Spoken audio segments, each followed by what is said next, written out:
Warahmatullahi wabarakatuh. Alhamdulillahi rabbil alamin. Wabihi nasta'in wa ala umri dunya waddin.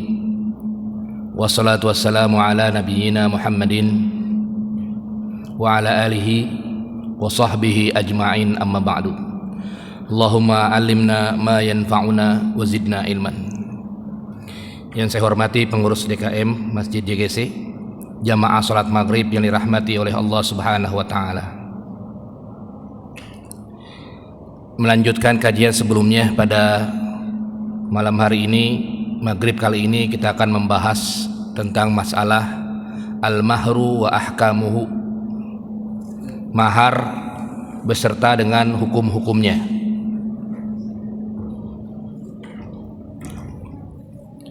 Yang pertama adalah ta'riful mahri. Definisi daripada mahar itu sendiri adalah huwal malul lazi tastahiquhu zaujah ala zaujiha bil aqdi 'alaiha au bidukhuli biha haqiqatan, yaitu mahar itu adalah sebuah harta yang diberikan oleh calon suami kepada istrinya, harta hak untuk calon istrinya, baik itu bil aqdi 'alaiha, baik itu diberikan ketika akad, au bidukhuli biha haqiqatan, atau ketika sudah bercampur dengan istrinya. Itu disebut dengan mahar. Jadi mahar itu adalah sebuah almal, sebuah harta yang seorang istri berhak mendapatkannya dari seorang calon suami, baik itu bil aqdi 'alaiha, baik itu di waktu akadnya atau ketika dia sudah bercampur dengan istrinya. Itu disebut dengan mahar. Jadi yang patut kita garis bawahi adalah mahar itu adalah hak daripada seorang calon istri atau hak istri, bukan suami. Jadi suaminya yang memberikan mahar, bukan istrinya yang memberikan mahar. Walahu asmaun asroh, dan mahar itu punya banyak nama. Ada yang namanya disebut dengan mahar, kemudian ada yang sodak, ada yang nihlah, ada yang faridoh, sesuai dengan teks-teks Al-Quran dan hadis Nabi Muhammad SAW. Kita lihat di dalam Al-Quran dalil kewajiban memberikan mahar bagi seorang calon suami kepada istrinya. Di dalam Al-Quran surat An-Nisa, Allah Subhanahu wa Ta'ala berfirman, wa atun nisaa saduqatihinna nihlatan, dan berikanlah kepada wanita itu saduqatihinna, pemberian-pemberian dari suami, yaitu mahar, nihlatan, secara sukarela. Ini disebut dengan dalil mahar di dalam surat An-Nisa. Jadi menggunakan kalimat saduqah. Jadi ada beberapa kata, padanan kata dari mahar. Ada yang menggunakan mahar, ada yang menggunakan sodak, ada yang nihlah. Nah, ini menggunakan kalimat nihlatan. Wa atun nisaa saduqatihinna nihlatan, dan berikanlah kepada calon istri-istri kamu adalah pemberian ya. Saduqatihinna mahar, nihlatan secara sukarela. Pun di dalam Al-Quran Allah Subhanahu wa Ta'ala berfirman yang lain, di ayat yang lain, famas tamta'tum bihi minhunna fa'atuhunna ujurahunna faridoh. Ya, ketika sudah bercampur dengan seorang istri, maka berikanlah, wajib memberikan ujurahunna faridoh, mahar-mahar yang diberikan oleh seorang suami kepada istrinya, faridotan, dengan kewajiban, artinya wajib.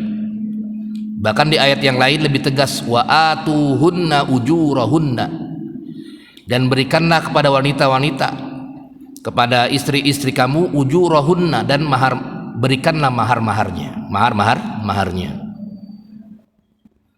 Kemudian di dalam hadis Nabi Muhammad sallallahu alaihi wasallam, kata Rasulullah sallallahu alaihi wasallam, iltamis, berikanlah mahar tersebut walau khataman min hadidin, walaupun dengan cincin dari besi. Cincin dari besi, walaupun harganya biasa, tapi yang penting ada pemberian dari seorang suami, yaitu berupa mahar. Wa sabata anhu alaihi salam, dan Nabi Muhammad sallallahu alaihi wasallam di dalam sebuah hadisnya, annahu lam yakhul zawajan min mahrin. Rasulullah sallallahu alaihi wasallam menikah itu, setiap menikah dia tidak pernah meninggalkan mahar, selalu memberikan mahar kepada istrinya.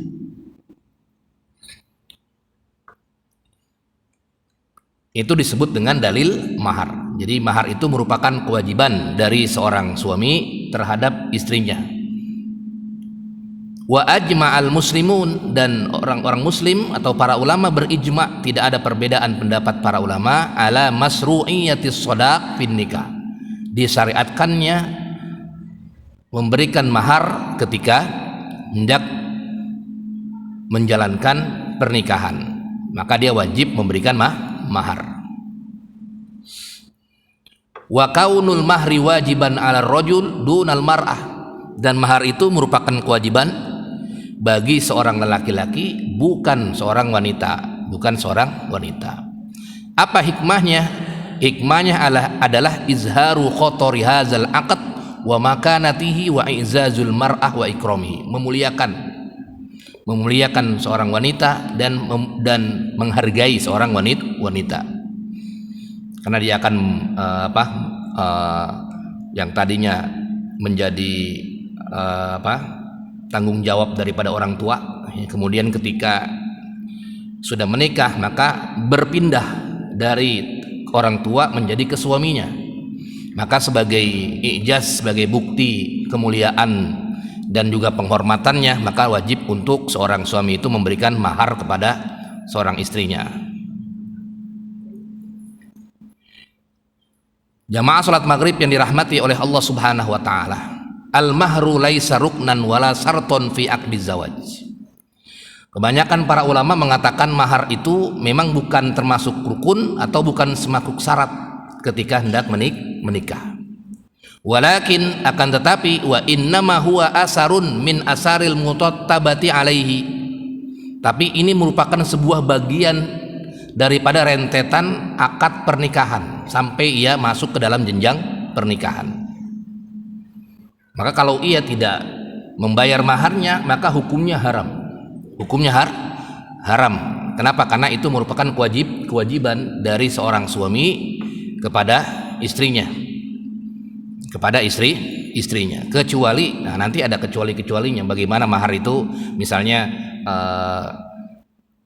Misalnya ia tidak diberikan maharnya, kemudian maharnya ditunda dan lain sebagainya, nanti akan dijelaskan di depannya. Apa dalilnya? Dalilnya ia bukan merupakan syarat atau rukun. Di dalam Al-Quran Allah Subhanahu wa ta'ala berfirman, la junaha alaikum in tallaqtumun nisaa ma lam tamassuhunna au tafridu lahunna faridah. Tidak ada dosa jika seseorang mentalak istrinya tapi dia belum memberikan mahar dan juga belum menyentuhnya, au tafridu lahunna faridah. Jadi nanti ada hukum bahwasanya fa innahu abahat talaq qabla dukhul wa qabla fardil mahar. Maka dia dari ayat ini menunjukkan bahwasanya ia dibolehkan untuk mentalak, seorang suami mentalak istrinya qabla dukhul, sebelum terjadi bercampur dengan istrinya, wa qabla fardil mahar, juga belum menyerahkan maharnya. Nah, sehingga ya para ulama mengatakan ala annal mahra laisa ruknan wala sarton wa innama huwa asarun min asarihi al murattabatu alaihi.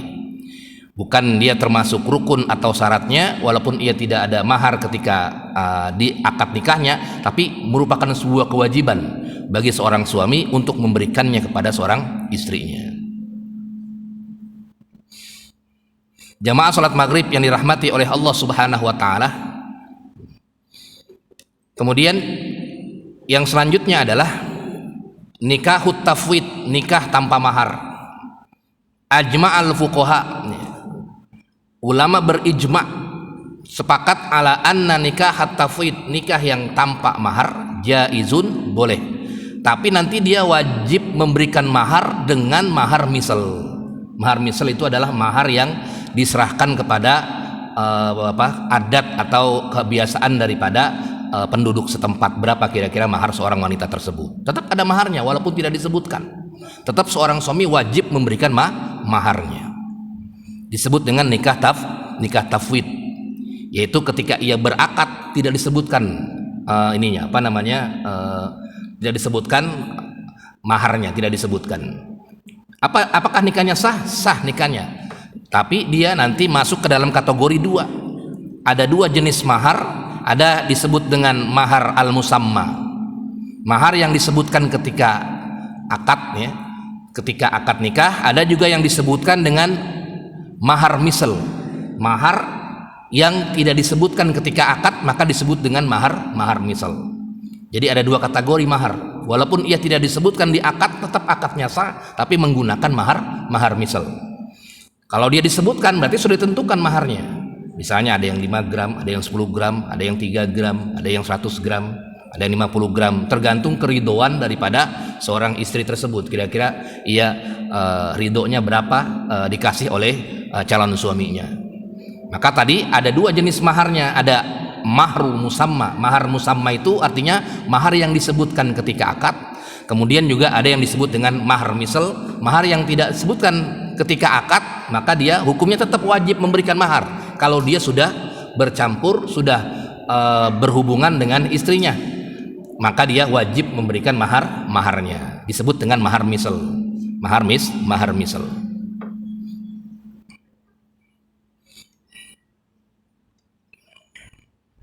Tapi kadang-kadang kalau tidak disebutkan mahar di akadnya, kira-kira keluarga mempelai wanita ya nggak mau mungkin, ya. Walaupun nikahnya sah, tapi jarang ada yang mau seperti itu.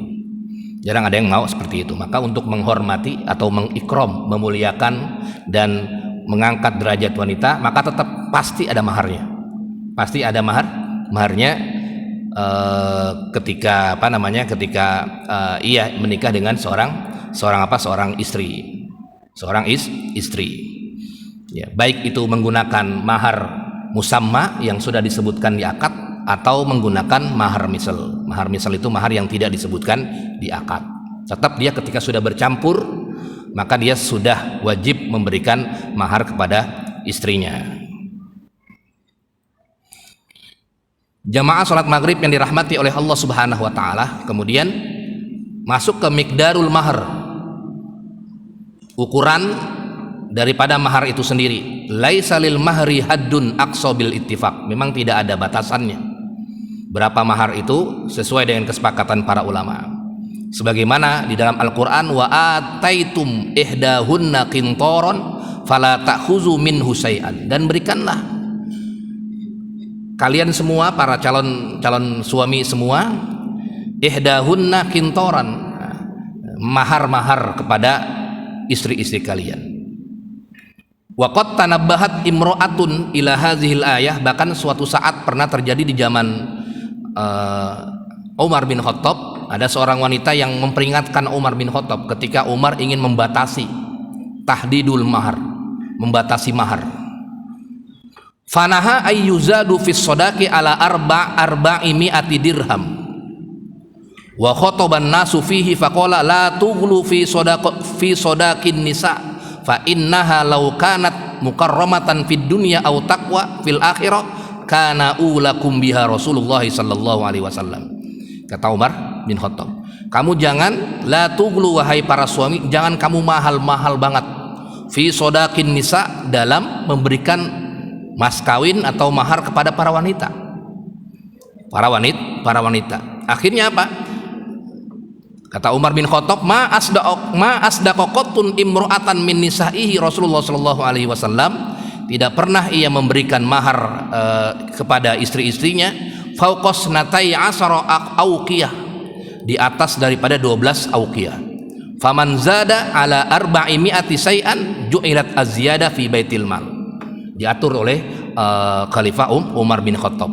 Kalau memang lebih dari 400 dirham, arba'umiyah 400 dirham, maka kelebihannya itu adalah bukan termasuk mahar. Bahkan ju'ilat ziyadatu fi baitil mal. Kemudian apa? Kemudian imro'ah tadi tanabbahat, menolak pendapatnya Umar bin Khattab. Faqalat lahu imra'atun min Quraisy ba'da nuzulhi 'alal minbar.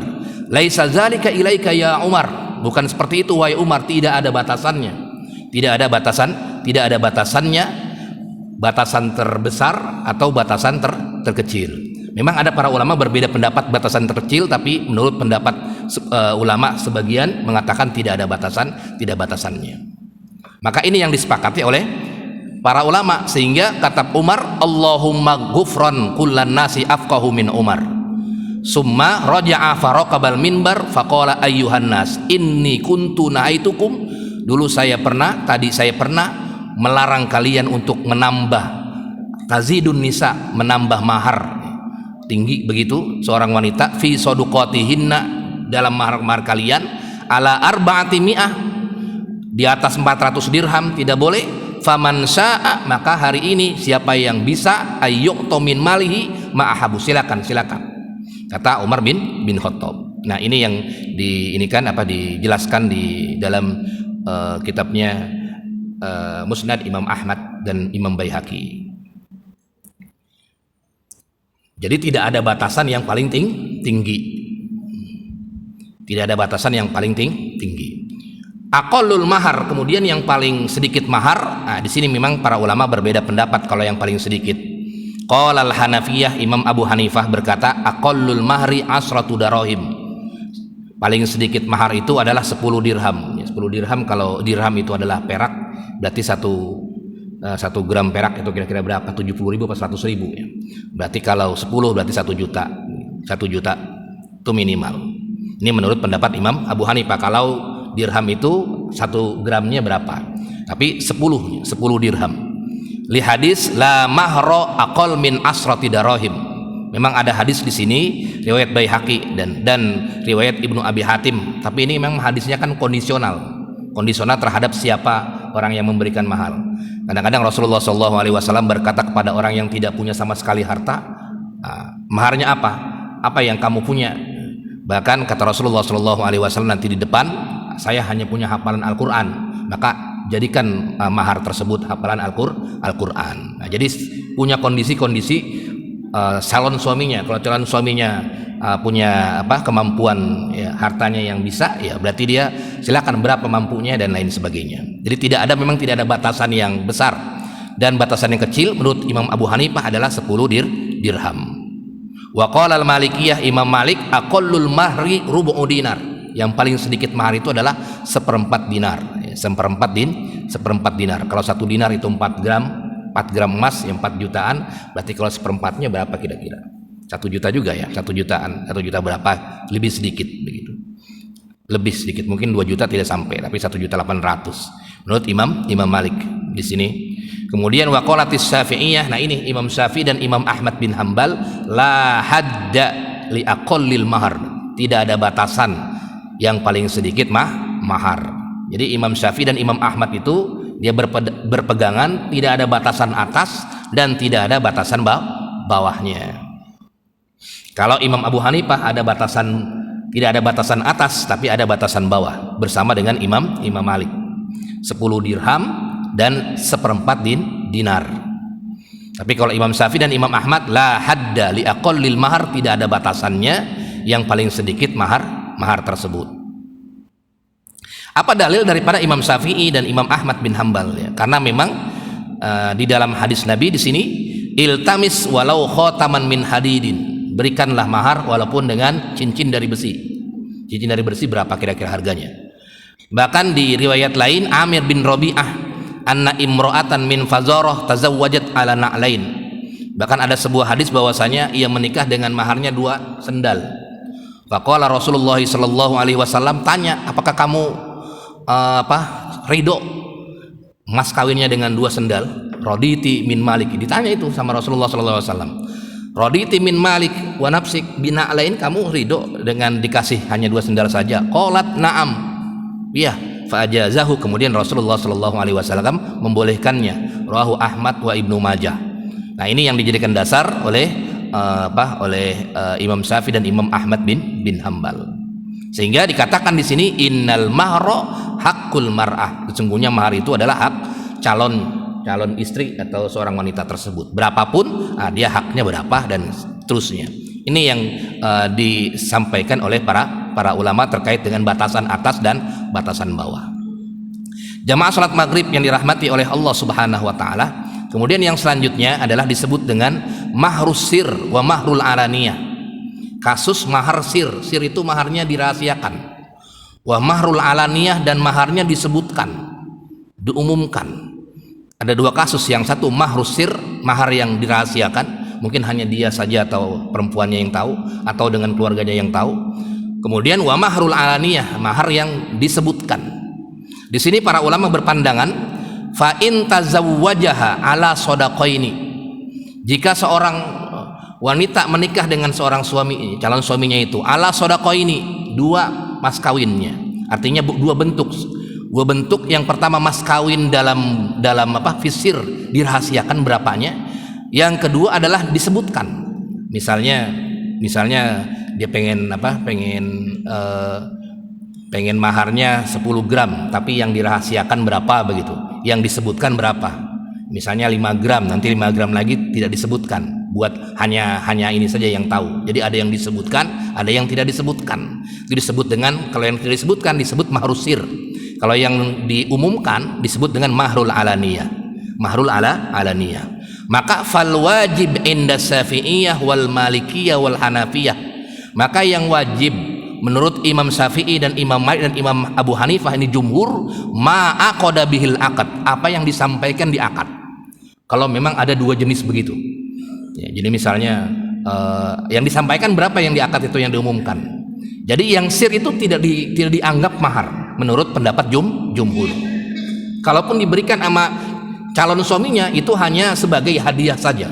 Misalnya perkataan di awalnya sebelum menikah, ini saya kasih 100 gram emas, berarti 50 gramnya nanti ya kita sebutkan di akad, nanti 50 gram lagi nantilah kalau udah setahun lagi misalnya, atau 6 bulan lagi kalau saya sudah cari lagi. Akhirnya membuat wanita tersebut mau menikah begitu, mau menikah karena ada yang disebutkan 50, yang 50 lagi tidak disebutkan.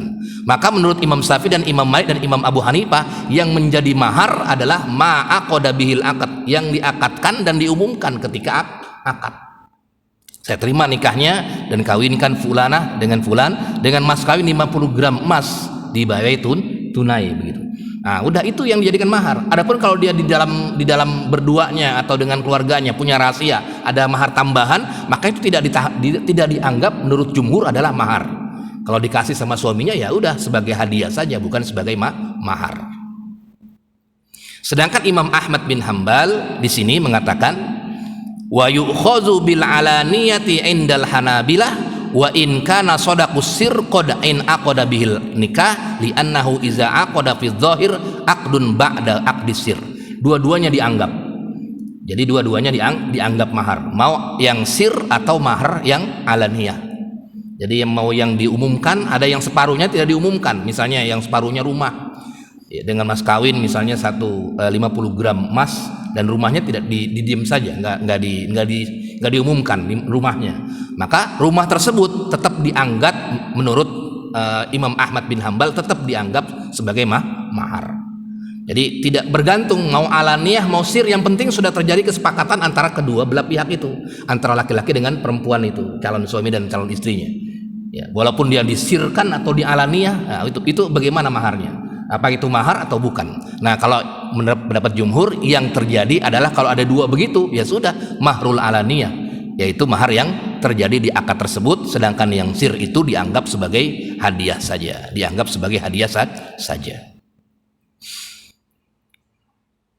Kemudian kalau terjadi ikhtilaf ketika qabul atau ijab qabul, wa in qala al waliyu, ketika seorang wali berkata zawwajtuka ibnati bi alfin, saya nikahkan kamu dengan anak kandung saya dengan mas kawin 5 gram dibayar tunai.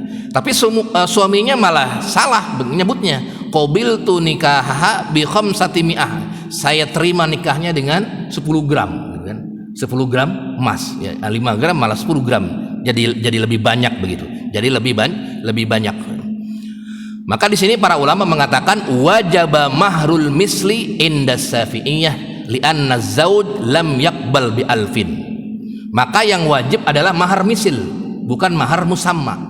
Mahar misil itu mahar yang diserahkan kepada adat setempat, berapa kira-kira maharnya biasanya. Kalau perempuan menikah itu berapa?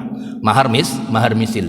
Kalau memang terjadi perbedaan antara seorang wali dengan seorang calon suaminya itu. Kemudian wal wali lam yujib bi khamsi mi'atin fasaqatul jami wa wajaba mahrul misal. Jadi yang wajib adalah mahrul misal. Ini yang diinikan oleh mazhab Imam Syafi'i. Yang wajib adalah mahrul misal. Wa qala al jumhur, sedangkan jumhur ulama mengatakan bahwasanya ketika dia berbeda antara wali dengan dengan calonnya, maka harus diulang dari sigotnya. Kalau terjadi perbedaan, kalau terjadi perbedaan maka harus diulang, harus sama termasuk maharnya. Nah, ini yang diinikan oleh para ulama. Kemudian yang selanjutnya adalah surutul mahar, syarat-syarat mahar.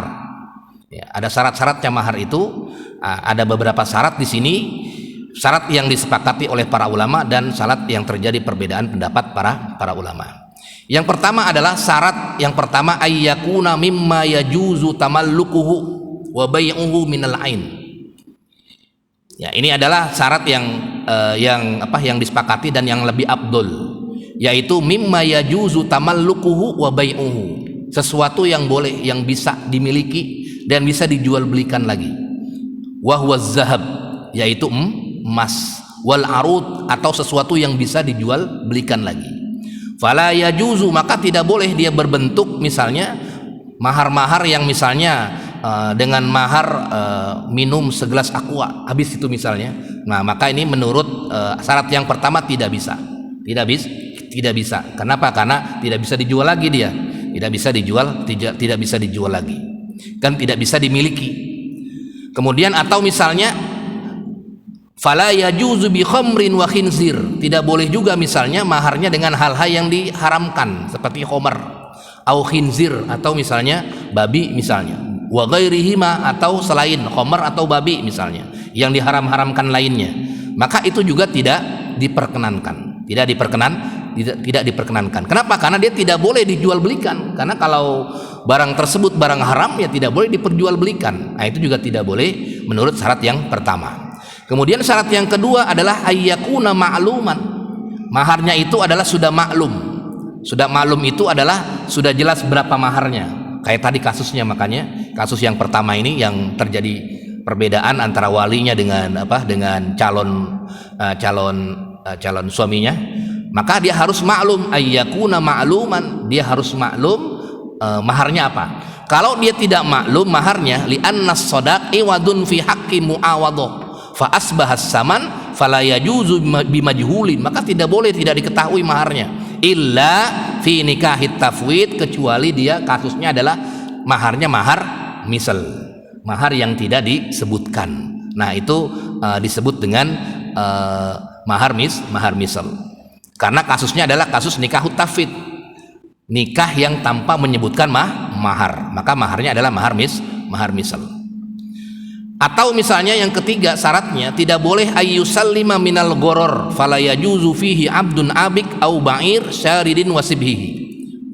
Goror itu penipuan, ngomongnya sekian tapi kemudian yang terjadi bukan sekian, maka itu tidak boleh, tidak masuk dalam kategori mahar. Harus benar-benar kenyataan maharnya berapa. Kalau 1 juta ya 1 juta, kalau 1 gram 1 gram. Tidak boleh misalnya karena memang ingin gimana begitu, kemudian maharnya adalah 100 gram emas begitu.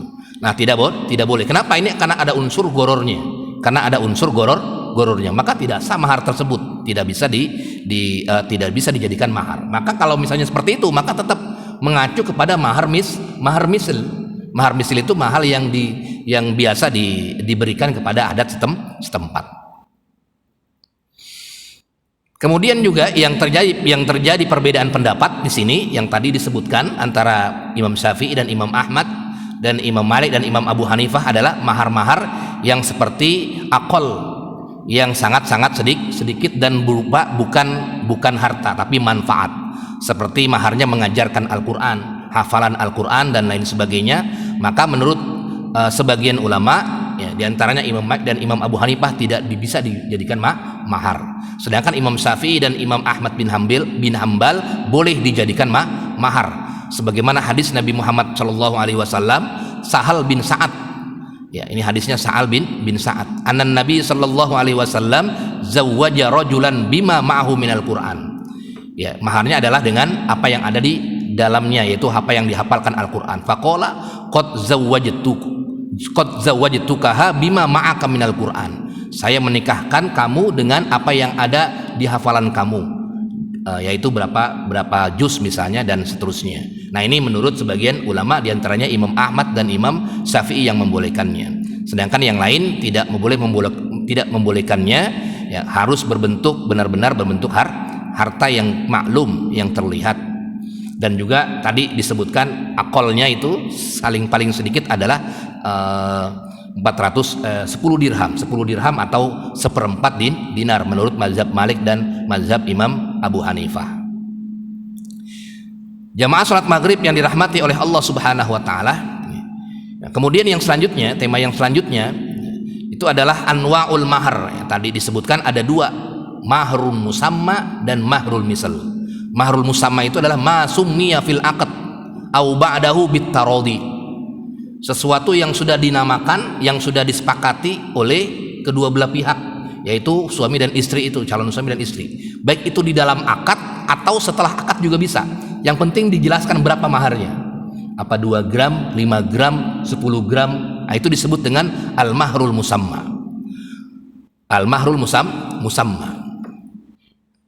Nah, kemudian yang kedua jenisnya adalah mahrul misal, mahar misal, yaitu mahru imra'atin tumasilu zauja waqa'at al-aqd min jihati abiha. Mahrul misal itu bisa diarahkan kepada, biasa bapaknya itu kalau dia punya anak 1, 2, anak yang pertama yang sudah menikah, biasanya berapa dia maharnya, disebut dengan mahar misal. Atau diinikan, yaitu di ikhtilaful buldan, berbeda dengan satu daerah dengan daerah lainnya. Atau bikhtilafil mal, berbeda dengan kalau misalnya yang kaya berapa, yang miskin berapa, atau yang sederhana berapa. Atau bikhtilafil jamal, kecantikannya atau umurnya atau akalnya atau dinnya, itu disebut dengan mahrul misal. Jadi bisa dilihat dari jihati abiha, bapaknya biasanya misalnya kalau dia pernikahan yang ketiga, kemudian calon suaminya tidak menyebutkan maharnya, ya maharnya berarti nanti maharnya adalah mahar yang biasa bapaknya itu menerima mahar dari orang lain, orang lain. Maksudnya anak yang pertamanya itu berapa biasanya, atau anak yang keduanya, anak yang ketiganya. Atau misalnya illam takun min qaumin abiha, atau di keturunan bapaknya misalnya orang Padang atau orang Jawa, biasanya berapa itu kalau misalnya maharnya. Au fi baladiha, atau di kampungnya. Au yakhtalifu bi ikhtilafil buldan, atau misalnya kalau berbeda-beda tergantung negaranya atau kampungnya. Itu disebut dengan mahrul misal. Jadi ada dua mahar, ada mahrul musamma, mahar yang disebutkan, ya, dengan kadarnya berapa, 5 gram, 10 gram atau 15 gram. Yang kedua adalah mahrul misal, mahar yang tidak disebutkan, mahar yang tidak ditentukan berapa-berapanya, maka tetap seorang suami wajib memberikan mahar. Ini ada dua kategorinya. Jamaah salat maghrib yang dirahmati oleh Allah Subhanahu wa taala, halatu wujubil mahar misal, keadaan wajib mahar misal. Ini bagaimana keadaannya? Yajibu mahrul misal, maka wajib memberikan mahar misal lizauj, kepada seorang istri, itu dengan keadaan berikut ini. Yang pertama adalah nikahut tafwid, kalau nikahnya adalah nikah tafwid. Apa itu? Ayyakunal aqdu sahihan, akadnya sahih, ada saksinya, ada walinya, kemudian ada sigotnya, ada sigot ijab kabulnya, ada mempelainya. Walakin biduni tasmiyatil mahar, tapi tidak disebutkan berapa maharnya. Nah, itu nanti wajib mahar misal. Wajib mahar misal. Itu yang pertama, kondisi yang pertama adalah ketika tidak disebutkan berapa-berapanya, maka tetap seorang suami wajib memberikan mahar misal.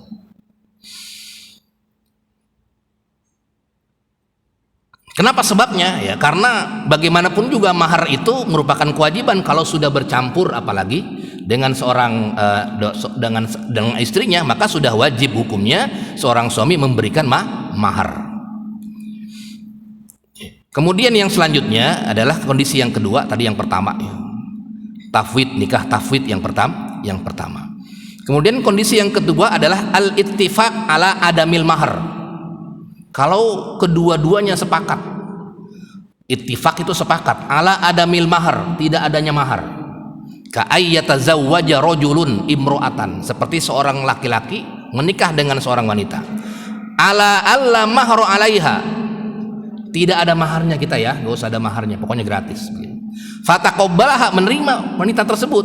Fayajibu laha mahrul misal, maka wajib hukumnya memberikan mahar misal.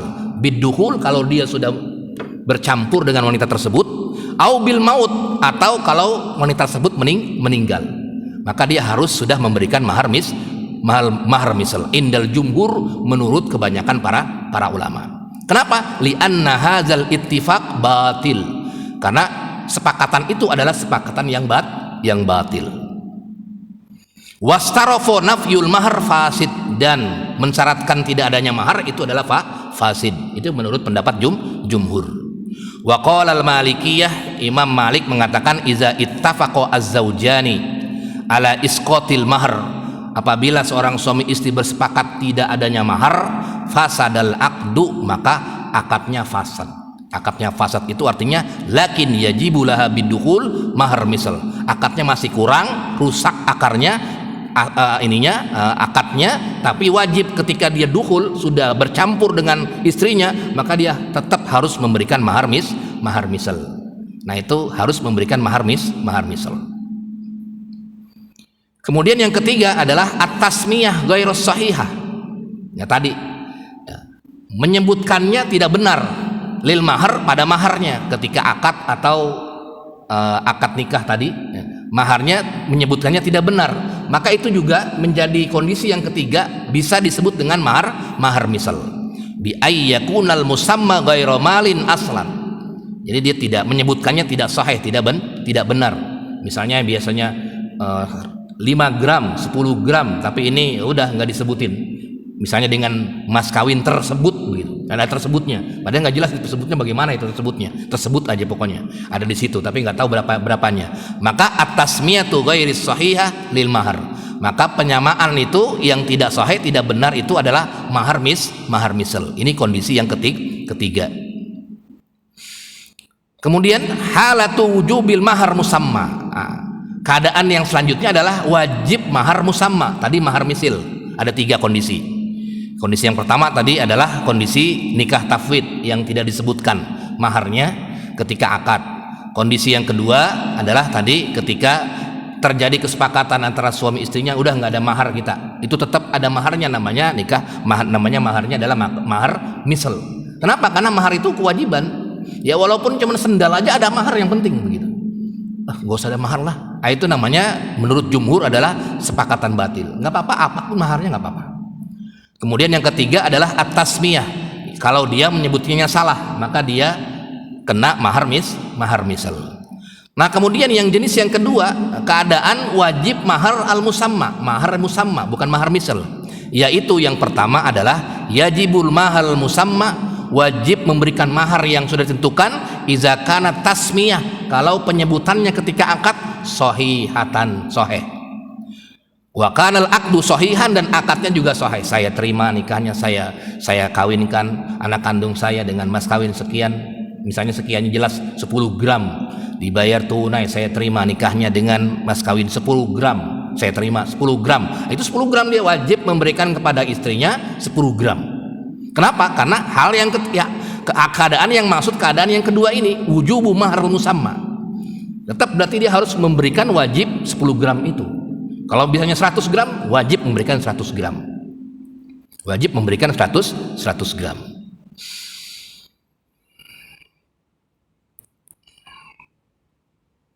Kemudian jamaah sekalian yang dirahmati oleh Allah Subhanahu wa taala, itu keadaan al-mahar musamma yang harus diberikan ketika maharnya itu adalah disebutkan. Kemudian yang selanjutnya adalah sahibul haq fil mahar. Jadi mahar itu punya hak rupanya. Yang pertama hakullah, hak Allah Subhanahu wa taala, yaitu fahuwa wujubul mahri asaron lil aqd. Ya, dengan kita seorang suami membayar atau memberikan maharnya kepada seorang istri, maka itu adalah tandanya kita sudah melaksanakan bagian dari rentetan daripada proses akad nikah sampai dengan pernikahan. Itu hak Allah Subhanahu wa taala. Dan tidak boleh kita saya nggak mau pakai mahar dah, nggak mau. Tidak boleh, harus diberikan mahar tersebut. Kemudian yang kedua adalah hak zaujah, hak seorang istri, yaitu subutuha milkiha, ditetapkan pemiliknya itu lil mahar biqabd. Jadi dengan sudah misalnya 10 gram emas diserahkan kepada seorang istri tersebut, udah berarti sudah menerima haknya itu seorang istri. Tidak boleh dikurang-kurangin, dan kalau dilebihkan itu berarti sodakoh atau hibah saja. Sodakoh atau hibah. Kemudian hakul aulia, hak wali, kalau memang seorang calonnya itu adalah dia belum balik. Nah, itu kalau belum balik, maka dia masuknya adalah kepada walinya sampai balik. Itu hak wali kalau memang perempuannya masih kecil, misalnya 7 tahun, 8 tahun dan lain sebagainya, sudah menikah, dikasih mahar. Nah, itu nanti diserahkan dulu kepada walinya. Kenapa? Karena masih tergolong masih kecil. Kemudian jamaah sekalian, tema berikutnya adalah ta'jilul mahar, menunda mahar atau ngutang nanti ditunda, atau ngutang dulu. Ajazal fuqaha, memang para ulama sepakat membolehkan ta'jilul mahar. Maharnya itu di utang atau nanti saja bayarnya misalnya. Yang penting seorang istrinya ridho terhadap ta'jil al mahar tersebut. Saya ridho, ya udah nanti aja, kalau saya 6 bulan lagi ya, atau 10 bulan lagi ya saya ridho. Ya udah, berarti dia dibolehkan ta'jilul mahar. Dibolehkan dia ta'jilul mahar. Pun sama di sini Imam Syafi'i juga ta'jilul mahar itu boleh. Imam Malik juga mengatakan innal mahar muayyan hadiran fil balad kadar wasauq wal hayawanan. Ya, dia boleh ditakjil. Yang penting dia syaratnya apa? Yang ada 2 syaratnya, ayyakunal ajal ma'luman, jelas dia kapan mau ininya. Kemudian yang kedua adalah ayyakunal ajal ba'idan jiddan, jangan sampai takjilnya itu jauh banget. Nanti ya kalau udah 20 tahun saya bahar maharnya. Nah, itu tidak boleh. Jadi syarat yang pertama jelas nih takjilnya kapan, kemudian tidak boleh ditakjilnya terlalu jauh. Nah, itu tidak boleh. Kemudian yang tema berikutnya adalah hukmu iksariz zauj, hukum seorang suami yang tidak sanggup membayar mahar. Tadi kan dijelaskan ada mahar yang musamma, kontan langsung dibayar. Ada juga yang maharnya ngutang, atau ada juga yang maharnya tidak disebutkan, sehingga mahar misal ya, misalnya nanti dibayarnya seminggu lagi. Kemudian suaminya nggak kerja. Iksaruz zauj mil mahar, suaminya tidak bisa membayar mahar tersebut. Nah, di sini kata para ulama, iza ajazaz zauju an daf'i muajjalil mahar lam yakun lizauj indal hanafiyah wa fil asah indal hanabiyah al haqqu fi talabi fakhsiz zawaj bi ayyi halin sawaun akana qabla dukhul am ba'daha wa inna ma lahal haqqu fi man nafsiha minaz zawaj. Maka kalau memang suami itu tidak mampu membayarnya, maka seorang istri bisa mempunyai hak untuk melepaskannya, namanya disebut ibro, melepaskan mahar tersebut. Ya sudah tidak bayar, tidak membayar, suaminya tidak usah bayar atau menggratiskan bahasanya, nggak usah bayar maharnya. Itu tidak masalah menurut Imam Ahmad bin Hambal dan Imam Abu Hanifah. Itu nggak apa-apa di ini saja ya, karena mungkin suaminya maharnya 50 gram tiba-tiba ngutang kemudian pas habis nikah nggak nggak kerja akhirnya begitu susah banget nih, akhirnya ya udah buat makan aja kita, nggak usah mikirin mahar. Bahkan kata istrinya udah nggak apa-apa dibebasin saja. Maka menurut Imam Abu Hanifah dan Imam Ahmad itu boleh, dan istrinya nanti itu akan mendapatkan pahala ya, sama saja dia sudah mendapatkan hutang, dibebaskan hutang seorang suami kan itu hutang sama dengan harusnya dia wajib itu memberikan maharnya, karena dia sudah tidak mampu memberikan mahar tersebut ya sudah dibebaskan oleh istrinya. Wa qalatil Malikiyah was Syafi'iyah, Imam Malik dan Imam Syafi'i mengatakan lizauji haqqu, dan seorang istri juga mempunyai hak. Was-sahihu inda Syafi'iyah anna laha fas'u zawaj qabla dukhul wa ba'dahu, wa indal Malikiyah qabla dukhul la ba'dahu. Sedangkan Imam Malik dan Imam Syafi'i ini dia punya hak seorang istri untuk mengadu kepada pengadilan untuk meminta gugatan cerai misalnya begitu. Nah, ini dibolehkan menurut pendapat Imam Malik dan Imam Syafi'i. Alasan untuk alasan perceraian, alasan tolak bukan tolak kalau istri itu namanya khulu, alasan menghulu suaminya. Tergantung kondisi istrinya, kalau istrinya ikhlas ridho ya, kalau misalnya nggak ridho ya ini. Makanya kata Imam Syafi'i di sini terus menerus mempunyai kewajiban sampai akhirnya dia. Pokoknya terus sampai sebelum dia membebaskan ibrohnya, membebaskan maharnya ya sudah, dia masih mempunyai kewajiban untuk membayar mahar tersebut. Ini terkait dengan hukum mahar. Jamaah salat maghrib yang dirahmati oleh Allah Subhanahu wa taala. Ya, kemudian yang selanjutnya adalah bagaimana menambah ziyadatul mahar, menambah mahar tapi di luar akad. Ya, misalnya di akadnya itu 10 gram kemudian setelah akad nanti saya tambahin ya. Nah, indal jumhur, menurut jumhur ulama tetap yang disebutkan adalah yang menjadi mahar adalah yang di akad, sedangkan tambahannya adalah akad hibah biasa, bukan mahar. Karena yang di mahar itu kalau udah disebutkan itu ya sudah, itulah maharnya, tidak bisa ditambah. Kalau ditambah itu hanya akad hibah saja. Karena pendapat Imam Ahmad bin Hambal saja yang mengatakan boleh menambah walaupun di luar akad nikah. Itu misalnya saya tambahin nanti kalau misalnya sudah selesai nikah kemudian dia pengen nambahin, saya tambahin 5 gram lagi ya. Nah, itu tetap dianggap sebagai mahar, kecuali pendapat jumhur tadi yang tidak dianggap sebagai mahar, hanya sebagai hibah atau sebagai pemberian biasa.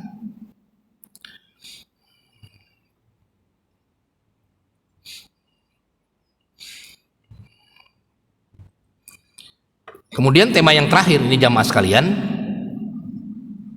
wajib mahar itu kenapa sebabnya? Karena yang pertama ad-dukhulul hakiki, karena dia sudah sudah bercampur dengan istrinya. Atau mautu ahadiz zaujain, atau dia meninggal, baik itu suaminya atau istrinya, maka mahar itu harus diberikan. Misalnya begini, seorang suami memberikan mahar 10 gram, kemudian dia sudah didukhul, maka ya sudah, berarti maharnya itu sudah menjadi hak suaminya, menjadi hak istrinya. Atau misalnya salah satu dari keduanya meninggal, suaminya meninggal, maharnya 10 gram, nah, maka dia istrinya mendapatkan 10 gram itu, misalnya dari harta peninggalan suaminya, dipotong dulu maharnya, karena mahar itu adalah diberikan oleh suami yang harus diberikan kepada istrinya.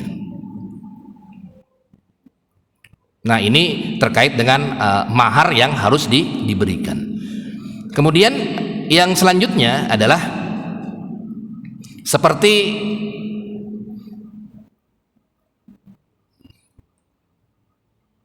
mahar, apakah bisa mahar gugur semuanya, nggak bisa mahar? Itu bisa.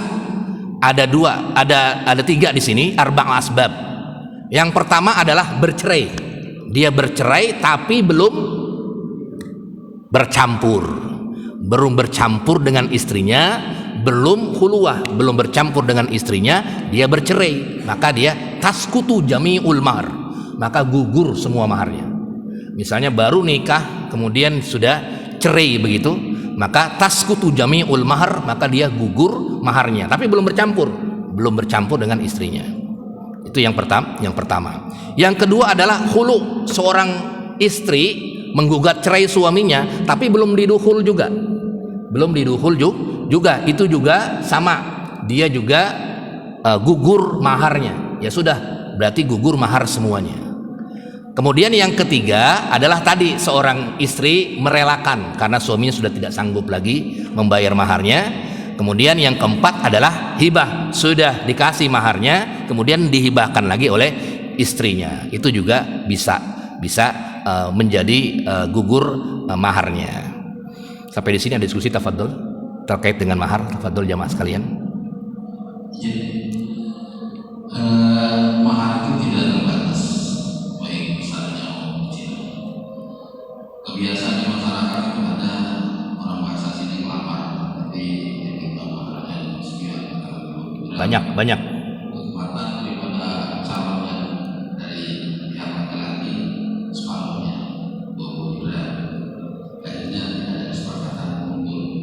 Nah ini bagaimana kalau seperti itu? Yang kedua, ada keberanian untuk dia melamar, ada kesepakatan katakan 50 bulan, kemudian setelah berjalannya pernikahan, mahar atau mas kawin sudah diberikan, berapa lama, katakan sampai 1 tahun berjalannya pernikahan, mahar itu dijual karena buat kehidupan atau istilahnya urusan rumah tangga. Demikian bagaimana itu istilahnya kan tanggung jawab laki-laki. Iya. Yang pertama adalah terkait dengan gimana kalau mundur, misalnya pihak wanita mundur karena pihak wanita, laki-laki ya mundur ya. Iya, karena misalnya wanitanya pengen 100 gram emasnya, mundur, ya sudah berarti nggak jadi menikah dia. Nggak jadi kan menikah, karena kalau dia mundur ya bagaimana menikah, orang pihak mempelai laki perempuannya nggak jadi begitu. Ya makanya itu tadi yang paling berkah adalah nikah dengan mahar yang sesuai dengan kemampuan, atau misalnya yang terbaik, atau misalnya sesuai dengan hadis Nabi tadi. Misalnya kalau mampunya sekian gitu kan, sebenarnya bukan mahar intinya, tapi intinya adalah pernikahan ke depannya gitu. Tapi kalau ditanyakan bagaimana pernikahannya kalau dia mundur, ya sudah nggak jadi nikah berarti dia, karena pihak yang satu sudah nggak ada, berarti ya tinggal ini doang, bagaimana menikah. Kalau dia sepakat ya nggak apa-apa berarti nikah, tapi kalau dia sudah mundur ya sudah, berarti dia nggak kalau misalnya nggak deal misalnya 50 gram, ya sudah berarti nggak jadi nikah itu, kecuali ya mau ya dipaksa deal, yang penting ada ada akadnya, kan akadnya nggak jadi akhirnya kan, ya sudah berarti nggak jadi nikah itu. Yang kedua adalah bagaimana kalau maharnya dijual, kalau ada ridho daripada istrinya tidak masalah. Tapi kalau suaminya itu akadnya adalah minjem, harus dibayar itu.